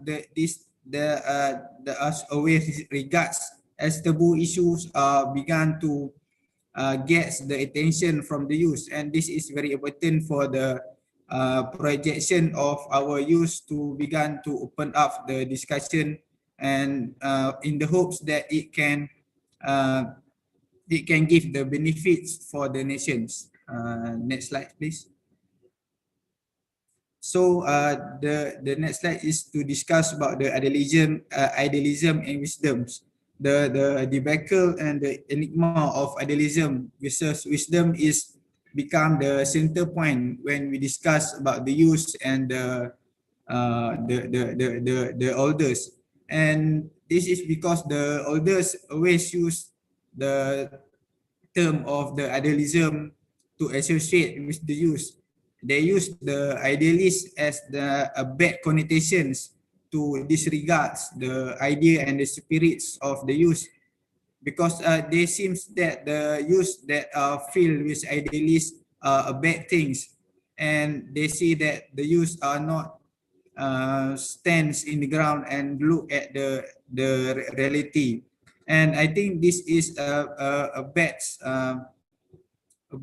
perception from the elders itself, because they disregards the importance of the idealism and the spirits itself. I think the idealism is very important factors to accommodate the fighting spirit for the youth. They need the sort of idealism for them to see the future and the future of what they want to fight. And the second point is we always regard that wisdom only only can be limited to the elders. I think this is a very wrong perception because wisdom are not like wine that it ages with the age, and wisdom is something that need to be taught and to be learned. And so this is not perpendicular with the ages, whether it is the person use or not. If they learns and they sorts all the knowledge, they can get the wisdoms. So I think in the legislative system in the parliament, there are no difference between the youth and the elders, as long as they can present the ideas that are suitable for the currents. And in the conclusion, I think the reconciliations between the idealism and wisdom is very important, and for the youth to use their ideal and their spirits in a respectful manners, to also to use the wisdoms from the elders, and to and in the future we expecting that this kind of combination will become a great combination for the better of our nations. I think that's all from me. Thank you. Thanks to the representative of International Affairs Society in TAF for the propitious presentation earlier.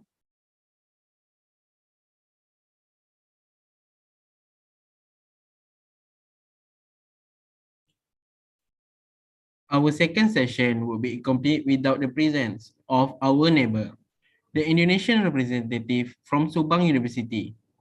For that reason, I would like to invite Rehan Fauzi and Anita Sugih Nur Endah from Subang University to share their thoughts through a presentation on the topic of youth empowerment in ASEAN.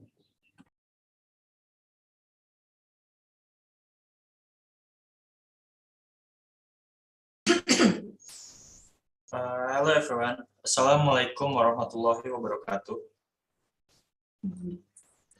Good morning everyone. Thank you to each and every one of you for being me and Anita here today at this wonderful activity. I am Rian and this is my partner Anita. We are here as students from Indonesia to present our perspective as students from Indonesia.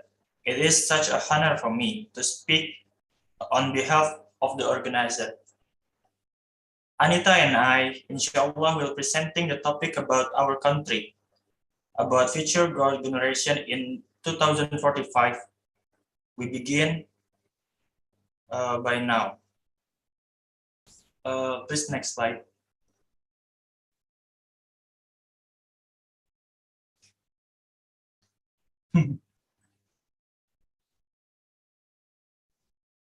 Indonesia, to prepare Golden Generation 2045, this generation will facing a few hard conditions. So what will happen to our generation in the future? First, in 4 years Industrial Revolution, at this point, some type of job and professional will be disappear by 35%, and move to new competitiveness by automatic technology.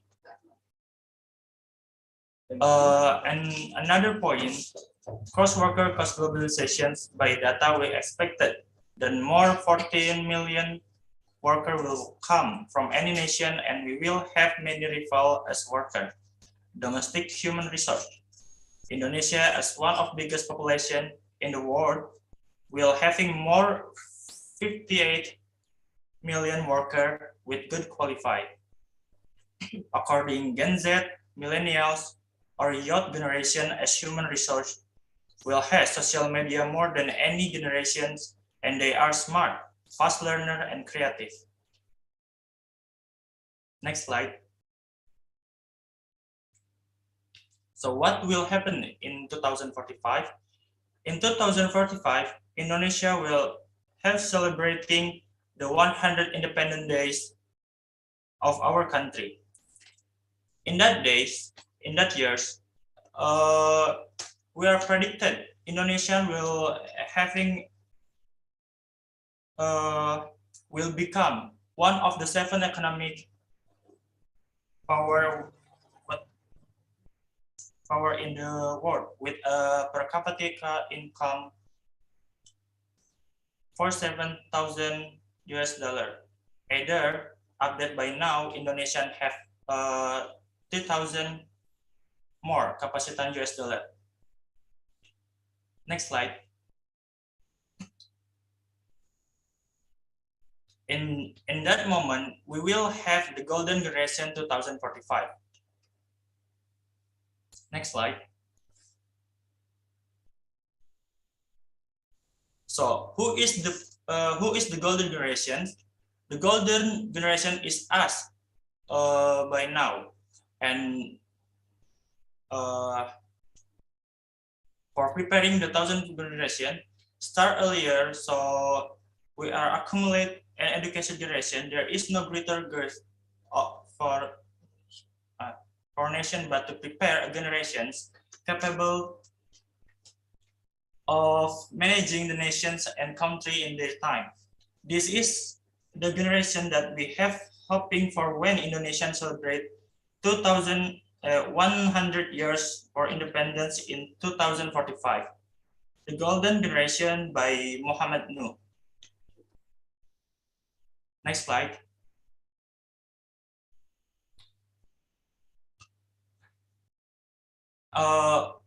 Why that time we call that bonus? We call that golden generation because in that golden generation we will have more benefit demographics, which means productive age or productive generation will have by 70% more either than the unproductive age will under 30%. Next slide. This is the graphic that we can show you guys what will happen in 2045. Next slide.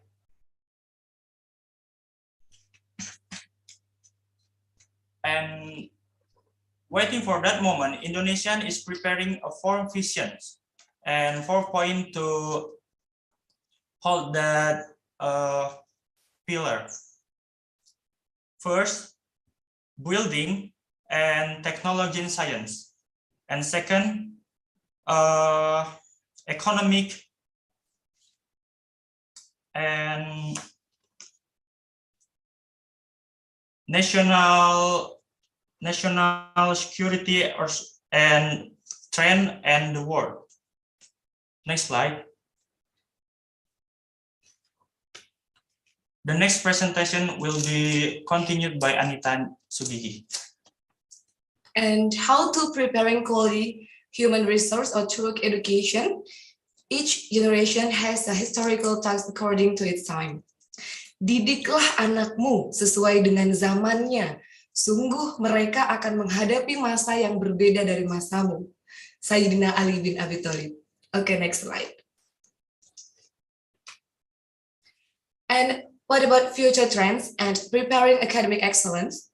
Why? Why should we understand about future trends? Because our life journey to the future. Knowing about the future makes it easier to prepare. We can prepare a suitable leader according to this era. Preparation is the capital of extraordinary success. And without knowing the future, we can be trapped in expired generation. Next slide. And what will our world be about 20 years from now? The world is getting smaller because it is connected by technology and transportation. The flow of information and media is getting faster, which requires control. An uncertain or unstable global economy that affects everyone's jobs and income.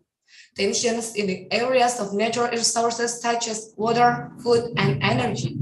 Global cooperation needs to address environmental challenges, increasing attention to privacy, security, and terrorism. And last, the economy needs to be innovative for global competitive. Next slide. And what skills need to deal with that time?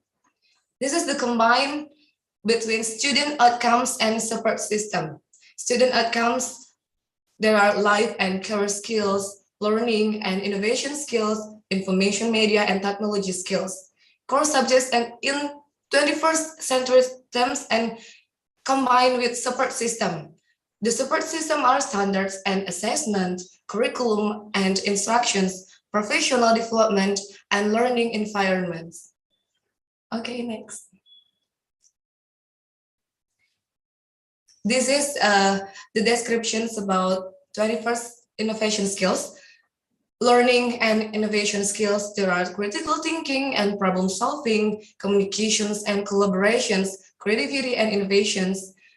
About digital literacy skills, there are information literacy, media literacy, and ICT literacy.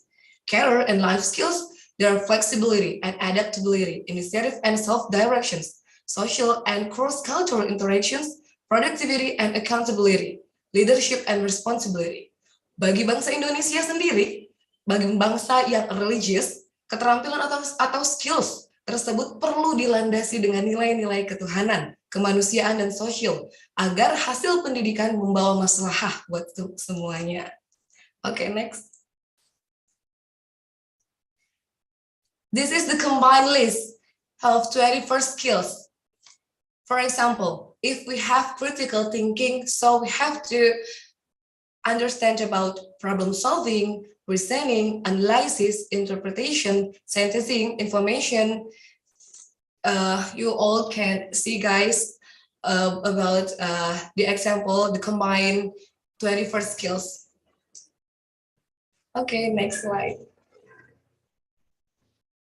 The conclusion is that what is our role as the younger generation in realizing the golden generation of 2045, especially for Indonesia, to celebrate the Independence, 100 Independence Indonesia? That is to prepare themselves by upgrading skills so that they become quality human resources who will later lead the next generation to realize the goal of the 2045 golden generation. Next slide. Okay, this is Joko Widodo, President Republik Indonesia, said that whoever the leader will be, whose name is human resource development, will be the key in bringing us to Indonesia goal in 2045, especially for Indonesia being very more better in ASEAN. Thank you. Okay, next slide. Oh, terima kasih, sudah selesai. Thank you so much, guys, for all of your attention. We are apologize for all of our mistakes. Wassalamualaikum warahmatullahi wabarakatuh.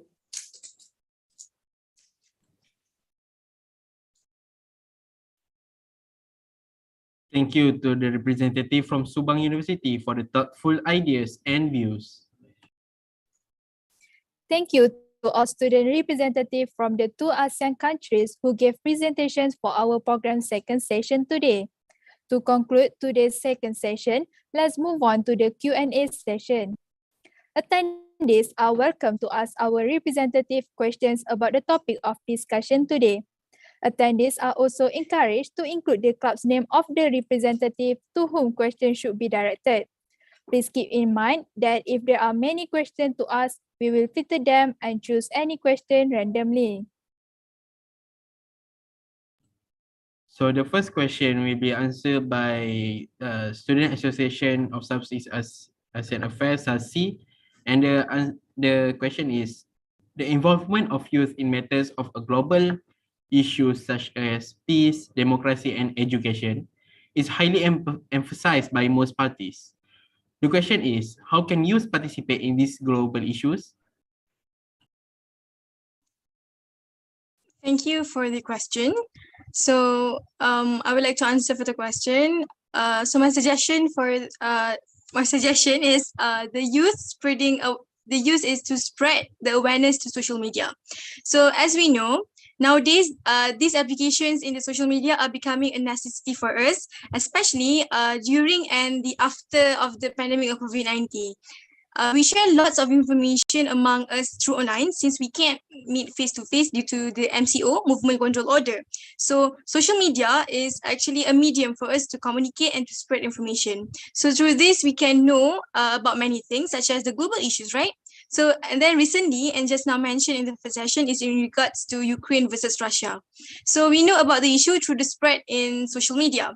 So even also through the articles and the news that have been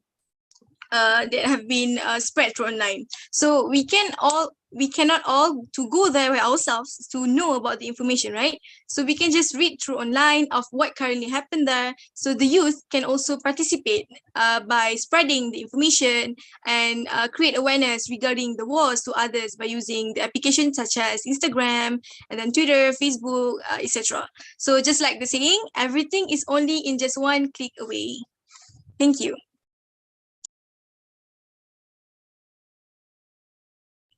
Thank you, Sasi. Next, the second question is for Intaf, which is one of the penalties for refusing to participate in politics is that you end up being governed by inferior, quote by Plato.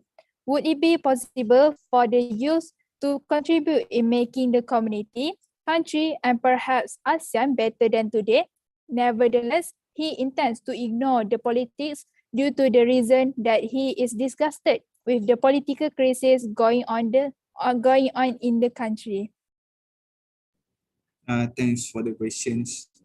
I think if we look at the history, we can crop out any period of the history, and we can actually figure out that the youth and the students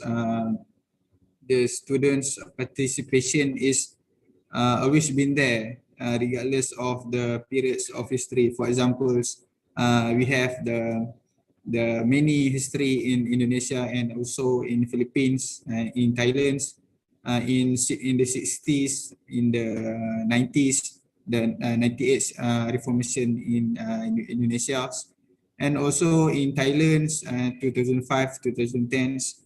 I think the spirits and think that the activism from the students and from the youth in the genres are always been there in these regions.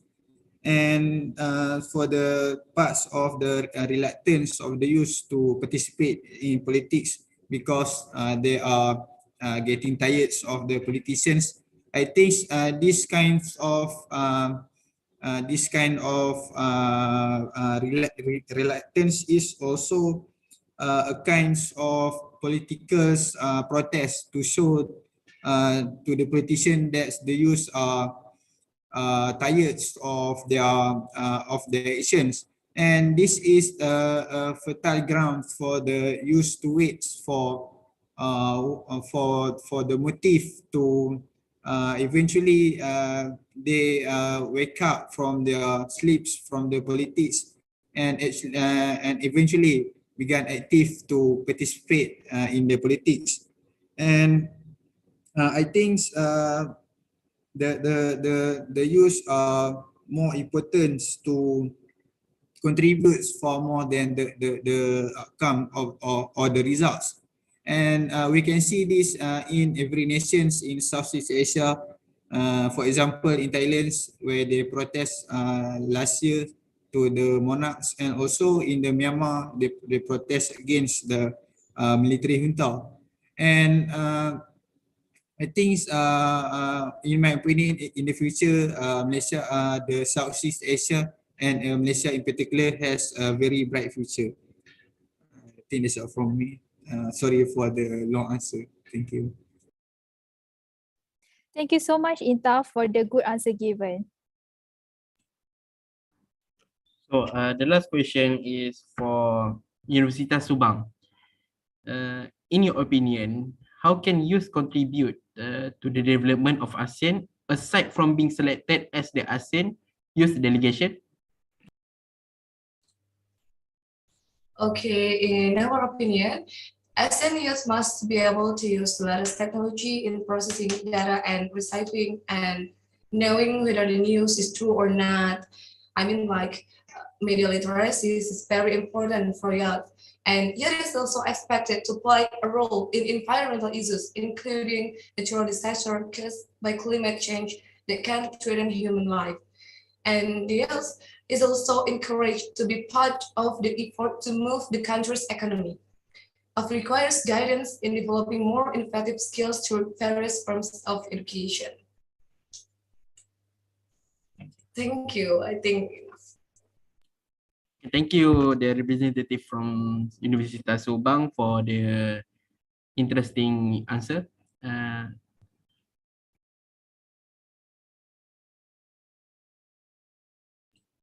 Thank you to all the representatives for the answer given, and thank you to everyone involved in this question and answer session.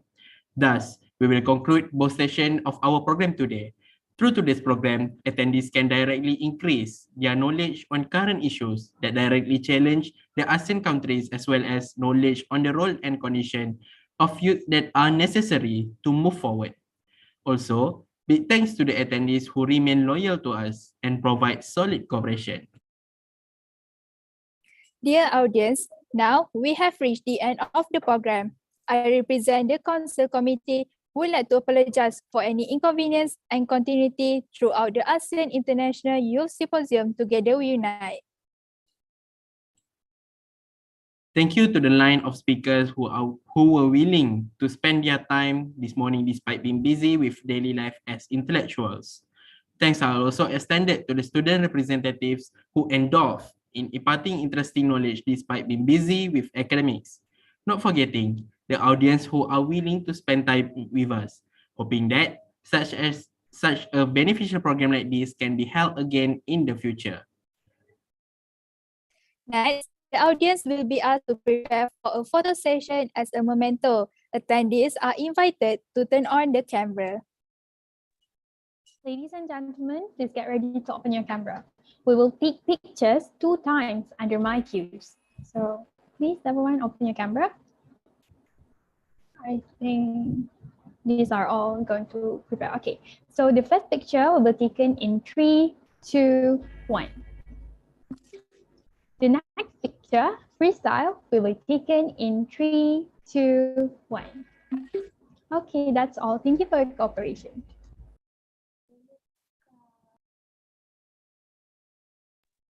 Attention, there is a reminder from the Council Committee. Audience are reminded to fill in the attendance and feedback on Google Form provided by the committee event in the comment section. It has become the norm of life, where every beginning will surely be embroidered with the end. Why the screen become a wall between us? Hopefully this pandemic could end soon, so all of us can have a great time together. With that, we end our program today with Tasbih Kifarah and Surah Al-As.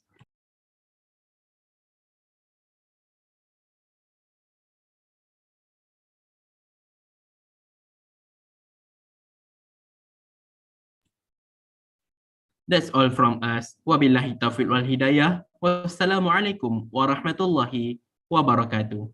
Thank you.